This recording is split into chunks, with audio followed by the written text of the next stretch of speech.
একটু আগে জানতে পারলাম গাজীপুরের ছাত্র জনতার ওপর আওয়ামী লীগেরা যে বর্বর হামলা চালিয়েছিল তাদের মধ্যে কাশেম নামে একজন ব্যক্তি আজ শহীদ হয়েছেন। আল্লাহ তাআলা তাকে জান্নাতুল ফিরদৌস দান করুন। তবে এখন কয়েকটা বিষয় থেকে খুব আশ্চর্য হয়ে যাচ্ছে। আসলে এই যে আওয়ামী লীগ বাংলাদেশের সাধারণ জনগণকে 16 বছর ধরে যে অত্যাচার, নির্যাতন, যে গুম হত্যা রাজনীতির মধ্যে দিয়ে বাংলাদেশকে নিয়ে যাচ্ছিল, আজ সেই সরকার নেই।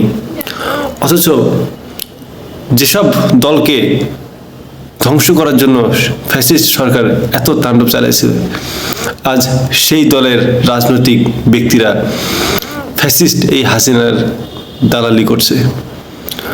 ফ্যাসিস্ট হাসিনার বিরুদ্ধে তাদের কোনো অভিযোগ নেই। বিএনপি জামাতের এই দুটো রাজনৈতিক কথাই বলি। আমরা শিক্ষার্থীরা, বৈষম্য বিরোধী ছাত্র আন্দোলনের শিক্ষার্থীরা অনেক আগে থেকেই আমরা বলতেছি যে এই আওয়ামী লীগকে নিষিদ্ধ করতে হবে। কারণ এই দল এই দেশের জনগণের দল হতে পারে না। এই দল কখনো গণমানুষের দল হতে পারে না। দেশের উন্নয়নের কখনো এই দল কোনো কাজ করবে না।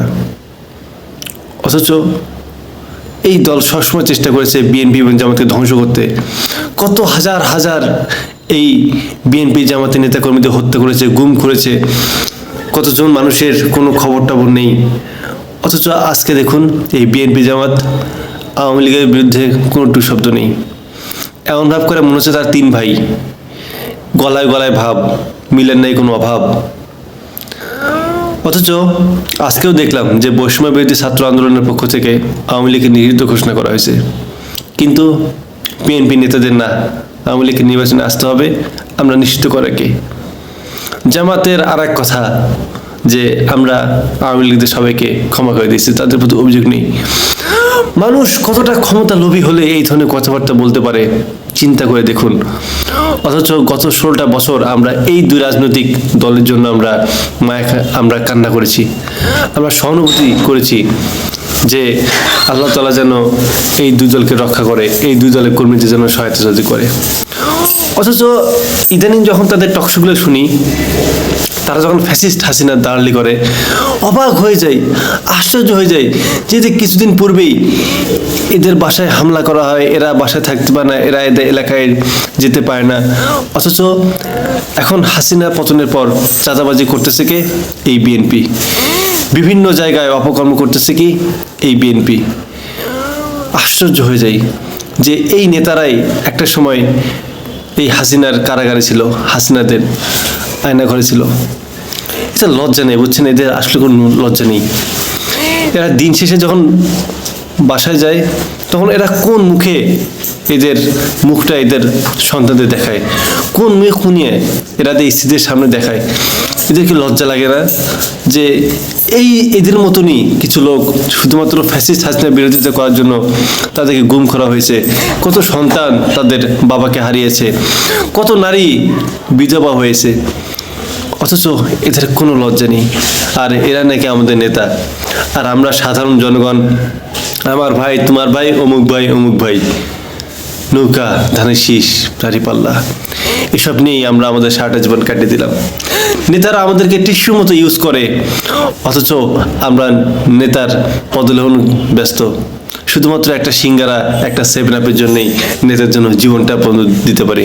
হ্যাঁ, আমরা সেই জাতি। আমাদের লজ্জা আসলে কখনো ছিল না, আর এখন কখনো হবে না।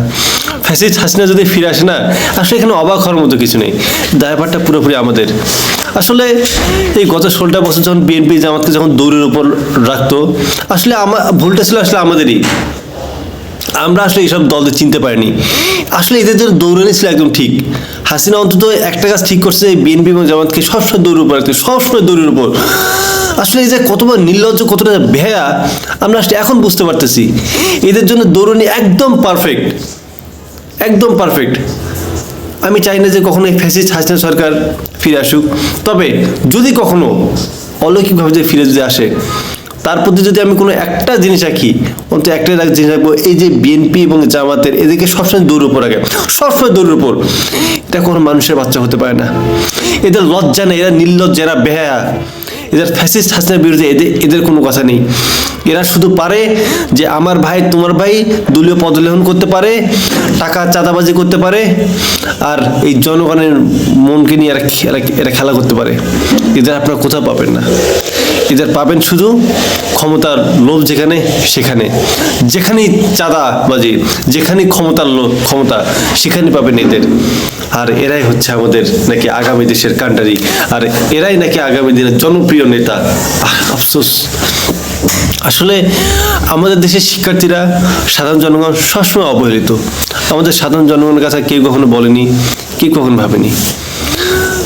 আমরা আসলেই তখনও ছিলাম নিপীড়িত, এখনও নিপীড়িত না।